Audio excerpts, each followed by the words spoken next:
term missionary position was coined by Alfred Kinsey, allegedly taken from the work of Bronislaw Malinowski and his work in the 1920s with South Pacific indigenous people who apparently coined the name missionary position to describe the position that the missionaries approved of and not the local variation. So whether that's true or not, I don't know. We researched it, we looked into it, and it used to be known as the English American position. So yes, folks, the English Americans have been doing it real nice instead of nasty forever and ever now.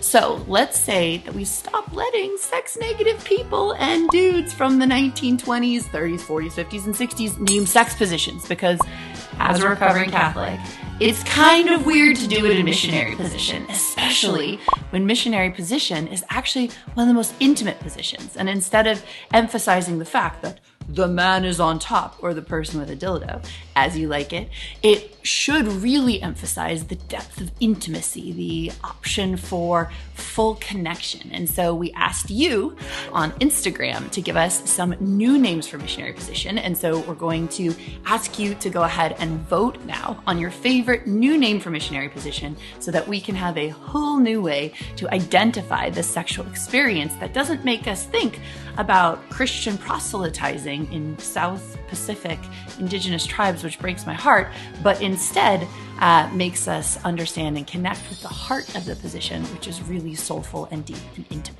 So the first option that we came up with is the intimate OG.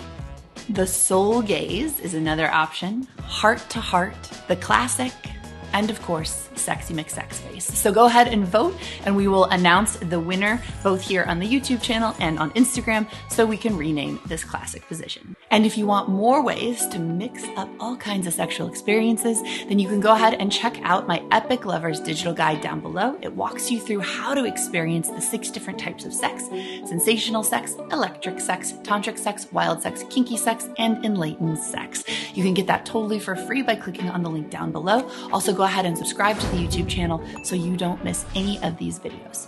Okay, so how do you mix up missionary? The first is to eye gaze, right? Instead of having your eyes closed, look deep into your partner's eyes. And what I like to do is actually take the pleasure from my pussy up into my heart. So if you and your partner do this together, what it does is it produces a heart orgasm, and it actually transforms and activates the nature of this position, which is that all of your chakras are aligned, which creates a heart explosion. So it's possible when you emphasize moving sexual pleasure into your heart in this position that you not only have a heart orgasm, but you can feel cosmically more deeply in love with your partner. Number 2 is to focus on various erogenous zones. So it can be easy to get lost in the habitual thrusting of this position. So when you take the time to stroke your partner's neck, to stroke or tousle your partner's hair, to actually take a moment to nibble on their ear, to stroke their breasts while in this position, or to stroke your own breasts while in this position. So it's really delicious to think of how can I make this even more centrally activating and erogenously connected. Number 3 is slow way down. So sometimes the thrusting partner in this position can get carried away and go really, really hard and fast and forget that actually orgasmic activation happens for women and people with pussies much more deeply when the thrusting is slow and steady, especially in the beginning of intercourse.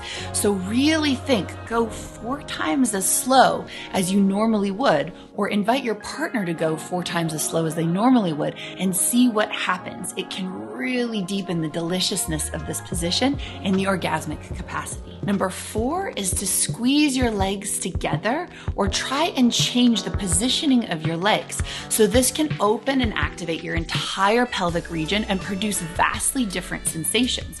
So when you move your legs, you can activate different parts of your vagina during the thrusting, some of which will feel more exquisite than others. Number 5 is to use props. So one of the easiest ways is to place a pillow underneath your pelvis, which lifts up your pelvis into a different position and can activate more of the G-spot during thrusting and can create deeper, more delicious sensations. It could also make it more enjoyable sometimes to pull your knees and your legs up, which can also create more intimacy over time. So I'd love for you to share in the comments down below, what do you like to add to this sex position that makes it more alive, more orgasmic, orgasmic or more intimate in your experience. Again, if you want my Epic Lovers digital guide, go ahead and find that link down below. You can also head over to laylamartin.com, sign up your email address to stay connected via email. That is the place where I will let you know about live classes that I'm teaching and so many cool things that I'm up to in the world, as well as give you the deepest education in sex, love, and relationship. Go ahead and subscribe to the YouTube channel, and I can't wait to find out what our new name is for this sexy, sexy position.